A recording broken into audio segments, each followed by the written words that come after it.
मेरी शादी को कुछ ही महीने गुजरे थे। मेरे पति एक प्राइवेट कंपनी में काम करते थे। उनकी नाइट ड्यूटी होती थी। मेरे ससुराल में मैं, मेरे सास ससुर और मेरे पति और एक छोटा देवर और एक नंद रहते थे। मेरा देवर हर रोज एक नई फिल्म लेकर आता था जिसे मेरी नंद और वो अकेले में बैठकर देखते थे। एक दिन मैंने देखने की जिद की तो देवर ने कहा, ये तुम्हारे देखने वाली फिल्म नहीं है। मैं हैरान थी क्योंकि वो दरवाजे को कुंडी लगाकर देखते थे। मैं रात में वैसे भी बोर हो जाती थी क्योंकि मेरे पति सुबह आते थे और तब तक मैं कमरे में अकेले ही रहती थी। मेरा देवर और नंद दोनों ही मुझसे बहुत कम बात करते थे। देवर जब भी मैं रात को घर आता कोई न कोई फिल्म की सीडी जरूर लाता और फिर मेरी नंद और देवर दोनों कमरा बंद करके बैठ जाते थे। मेरे ससुराल में एक ही टीवी था जो मेरे देवर के कमरे में ही होता था। मुझे उनकी ये हरकत बहुत अजीब लगती थी। भला ऐसी कौन सी फिल्म थी जो बंद कमरे में सबसे छुप के देखी जाती थी? मैं सोचकर रह जाती थी। मैं कभी कभी सोचती कि मैं इसके बारे में अपने पति से बात करूं। फिर ये सोचकर चुप हो जाती थी कि कहीं मेरे पति ये ना समझे कि उनके भाई बहन से जलन कर रही है। वैसे भी आजकल तो बेचारी भाभी बिना वजह बदनाम हो जाती है। एक दिन मेरे सुबह आँख खुली तो मेरे पति ड्यूटी से वापस आए हुए थे। मैं जल्दी से उठी और मुंह हाथ धोकर किचन में चली गई। फिर जल्दी सबके लिए और अपने पति के लिए नाश्ता बनाया और ट्रे में रखे अपने कमरे में ही ले आई। तब तक मेरे पति भी मुंह हाथ धोकर कपड़े बदले और बिस्तर पर बैठ गए थे। मैंने कमरे में आते हुए कहा, आ जाइए नाश्ता कर ले। मेरे पति ने मुस्कुराते हुए मेरे हाथ से ट्रे लेते हुए धन्यवाद कहा तो मैं भी मुस्कुरा दी। मेरे पति ने पूछा, क्या हुआ, हाथ पर कैसे चोट है? मैं हैरान हो गई और बोले, कुछ नहीं, कल किचन में खाना बनाते वक्त हाथ जल गया और मैं बताना भूल गए। फिर रात खाने से बर्तन धोए तो पानी की वजह से छाला बन गया। मेरे पति ने कहा, ध्यान से काम किया करो। मैंने मुस्कुराते हुए ड्रामाई अंदाज में कहा, जैसे आप क्या गया।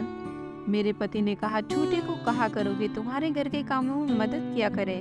मैं कुछ सोचते हुए चुप हो गई। मैंने जब कोई जवाब नहीं दिया तो मेरे पति ने पूछा, क्या हुआ?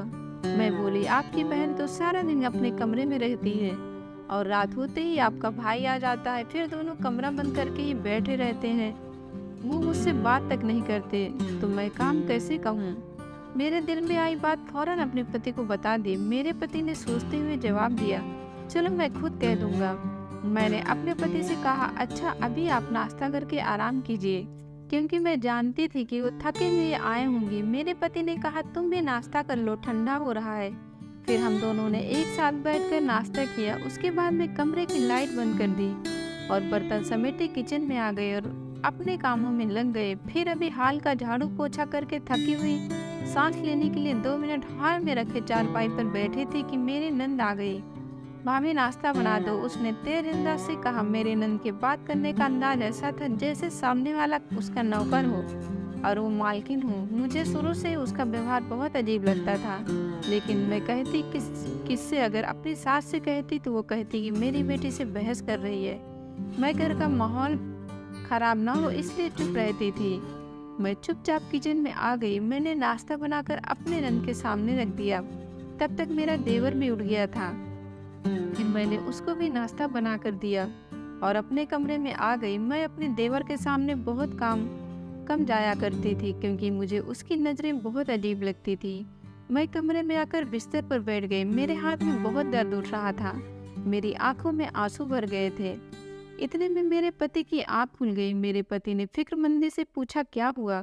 मैंने अपने आंसू साफ करते हुए अपने पति को बताया कि वो किचन में काम कर रही थी तो जले पर पानी लगने की वजह से दर्द होने लगा। मेरे पति ने कहा, अरे तुम रहने दो, बिट्टू कर देती है, लाओ अपना हाथ दिखाओ। मेरे पति ने अपने हाथ में लेते हुए देखा और फिर जिद करके मुझे हॉस्पिटल ले गए। डॉक्टर ने मेरे हाथ में पट्टी बांधी और साथ ही कुछ दवाइयाँ भी दी।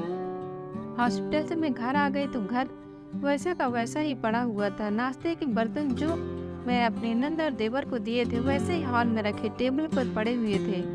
मुझे बहुत गुस्सा आया लेकिन खामोश थे। तभी मेरे पति ने चेयर पर बैठते हुए पूछा, ये बर्तन अब तक यहीं रखे हुए हैं? मैंने कहा, हॉस्पिटल जाने से पहले आपकी बहन और भाई को नाश्ता दिया था तो बर्तन ऐसे ही छोड़कर चले गए। मैं अभी उठा देती हूँ और बर्तन समेट कर वैप्सी में रखने लगी। तुम रहने दो, डॉक्टरों ने तुम्हें काम करने के लिए मना किया है, वरना चोट नहीं भरेगा। और मुझे चेयर पर बैठने का इशारा किया तो मैंने उनके पास बैठ गए। मेरे पति ने अपने बहन को आवाज़ दी। मेरे पति अपनी बहन को बिट्टू कहकर पुकारते थे। उनकी शायद शुरू से ही आदत थी, वरना उनकी बहन कहीं से भी बिट्टू नहीं लगती थी। वक्त पर शादी हो जाती तो अब तक छोटे छोटे बच्चे की माँ होती। जी भाई, मेरे नंद मोबाइल चलाते हुए गुस्से के अंदाज में पूछने लगे। मेरे पति ने मेरे नंद से कहा, ये बर्तन समेटकर किचन में ले जाओ और इन्हें धोकर भी रख देना। वो गुस्से से अपने भाई की तरफ देखी। मेरे पति ने कहा, इतना हैरान होने की बात नहीं है, तुमने खाया है ना तो धो कर भी रख सकती थी। वो दोनों अपने ही दुनिया में मग्न रहते थे, ना ही बातें करने की उन्हें तमीज थी। जबकि मेरे नंद और मेरे देवर की बराबरी में मेरे पति बहुत ही अच्छे से बात करते थे। मुझे तो कभी कभी लगता था कि मेरे पति की मम्मी ने उन्हें जरूर कहीं से गोद लिया होगा, या फिर मेरे देवर और नंद को। खुद ही सोचकर अपने ही सोच पर हंस देती थी। शाम को मेरे पति अपनी ड्यूटी पर चले गए तो वह हॉल में आकर बैठ गए। मेरे नंद किचन में थी, क्योंकि मेरे पति ने मेरे नंद को सख्ती से मना किया था कि मुझे घर का कोई काम नहीं करने देना।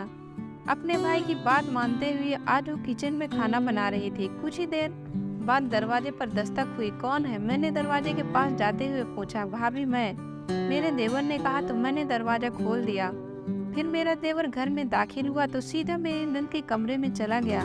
लेकिन जब मेरे नंद को कमरे में ना पाया तो आवाजें देने लगा। फिर मेरी नंद ने किचन से आवाज लगाई तो किचन में चला गया। दोनों आपस में धीरे धीरे कुछ बातें कर रहे थे। मैं हाल में रखी सोफे पर बैठी हुई थी।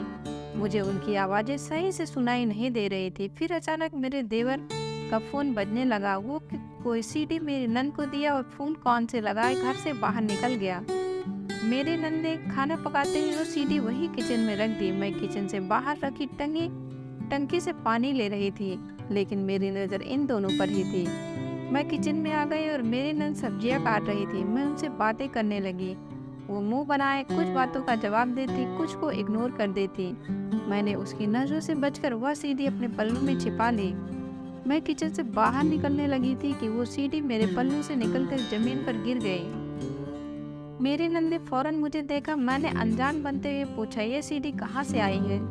और वो सीडी उठाई ताकि मेरे नंद को मुझ पर शक ना हो कि मैं इस पर और अपने देवर पर नजर रख रही हूँ।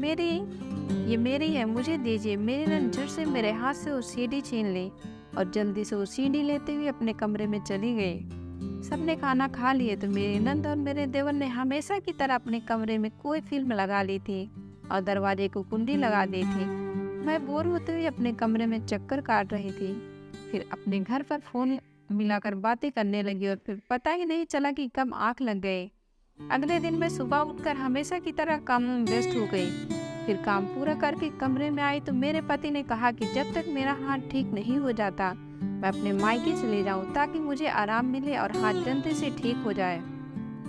मैं जल्दी जल्दी तैयार हुई और बैग में कुछ कपड़े रख लिए और अपने पति के साथ अपने मायके चली गई। मैं सुबह उठी तो मेरे पति की कॉल आ गई। थोड़ी देर उनसे बात की तो थके हुए थे, सो गए। मम्मी ने मुझे नाश्ते के लिए बुला लिया।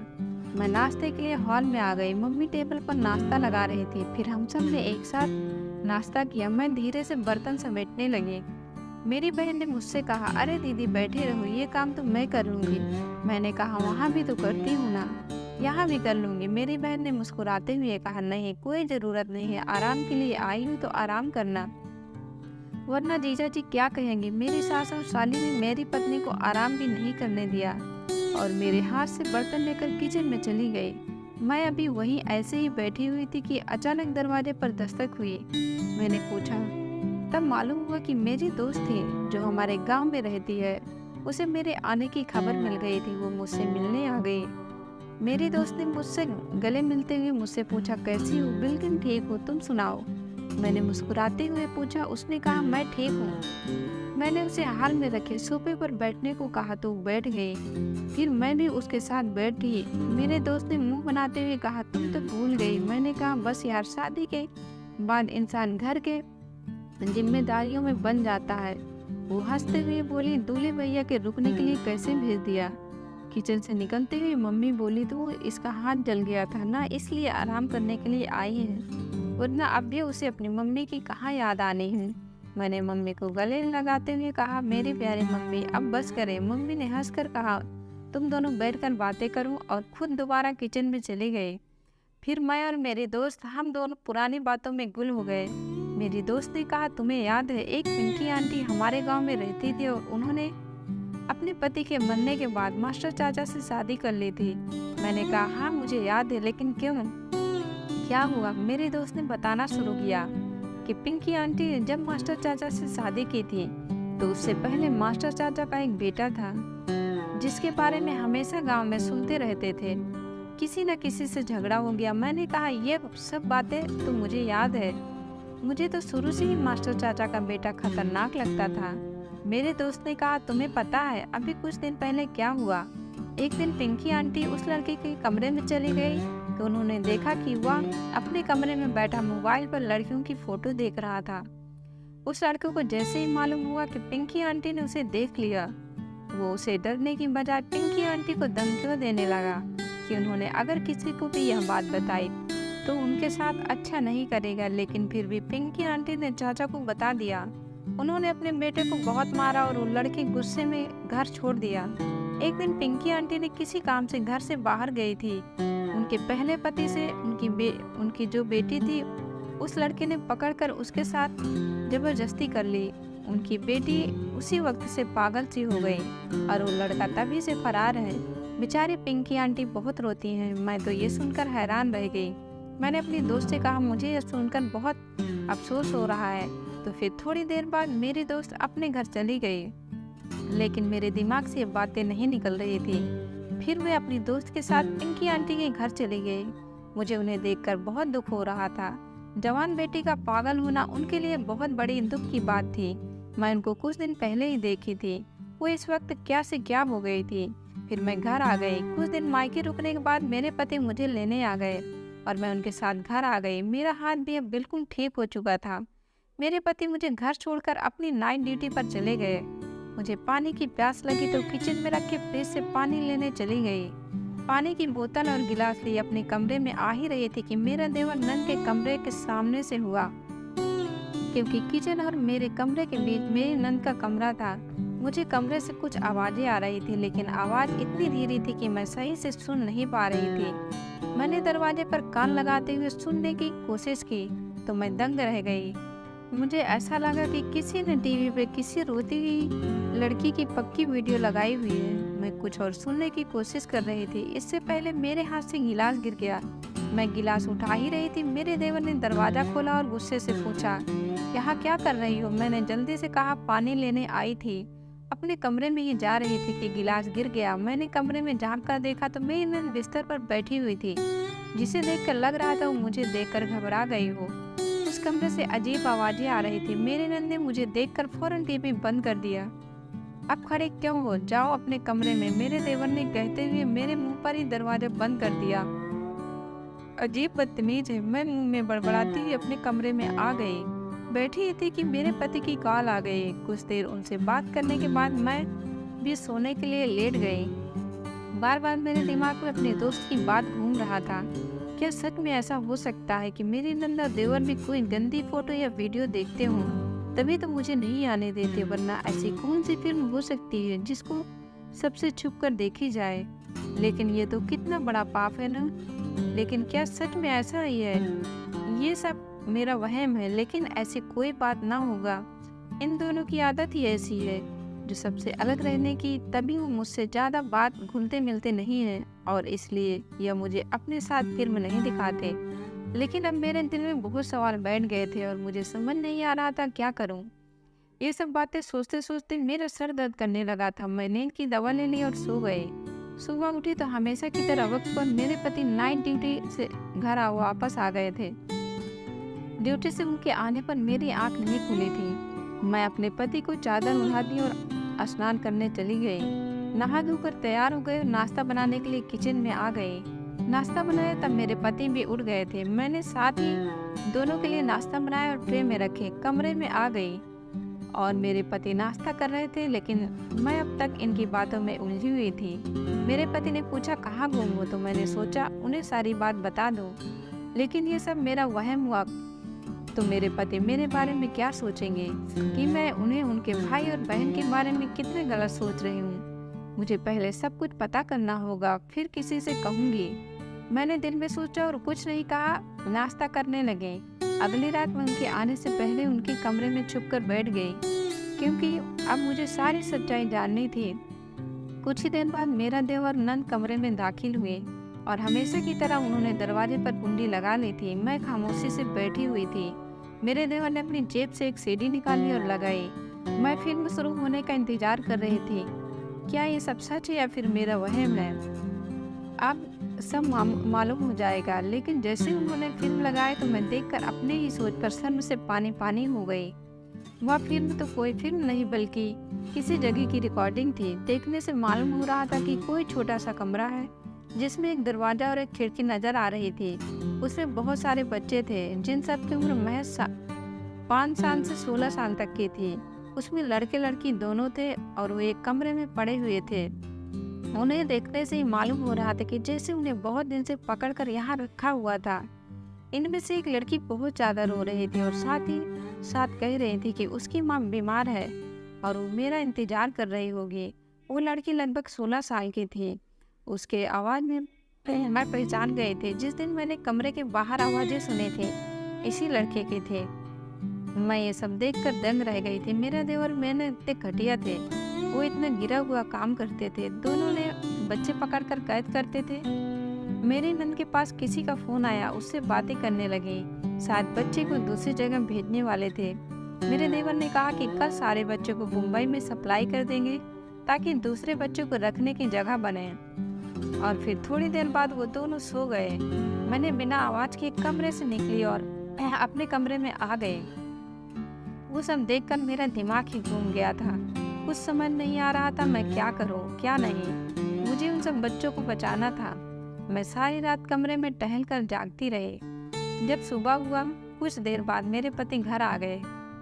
मेरे पति ने पूछा क्या हुआ, इतनी परेशान क्यों हो। फिर मैंने डरते डरते सारी बातें उन्हें बता दी। पहले तो मेरे पति को ये सब झूठ लगा, उन्होंने मुझ पर भरोसा ही नहीं किया। लेकिन मैंने उनके साथ मिलकर एक उपाय बनाया और उन्हें भी इस रात कमरे में लेकर छिप गए। वहाँ की सारी बातें भी रिकॉर्ड कर ली।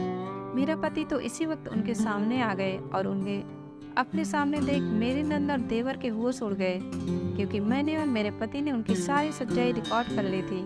मेरे देवर ने मेरे पति को मारने के लिए एक लोहे का पाइप उठाया। वो पाइप वहाँ मौजूद बिजली के तार में लग गया। मेरे नंद उसे बचाने दौड़े, उसे भी बिजली ने पकड़ लिया और वो दोनों भगवान को प्यारे हो गए। हमने और रिकॉर्डिंग पुलिस को दे दी और उन बच्चों को छुड़ा लिया और सारे बच्चों को अच्छे से उनके घर पहुंचा दिया। अब मैं अपनी ज़िंदगी में बहुत खुश हूँ। मेरे पति मुझसे बहुत मोहब्बत करते हैं और हम दोनों पर अब 2 बच्चे भी हैं और वो बहुत अच्छे इंसान हैं और उन्होंने सच का साथ दिया, जिसकी वजह से मेरे देव और नंद दोनों अपने किए की सजा भुगत चुके थे। इंसान कितनी भी होशियारी से गलत काम क्यों ना कर ले, वो एक न एक दिन सबके सामने आ ही जाता है। इन दोनों ने न जाने कितने माँ बाप की बद्दुआ ली थी जो आज इस हाल में है। दोस्तों, आपको वीडियो कैसी लगी कमेंट बॉक्स में ज़रूर बताएं और वीडियो को लाइक शेयर और चैनल को सब्सक्राइब करें। धन्यवाद दोस्तों।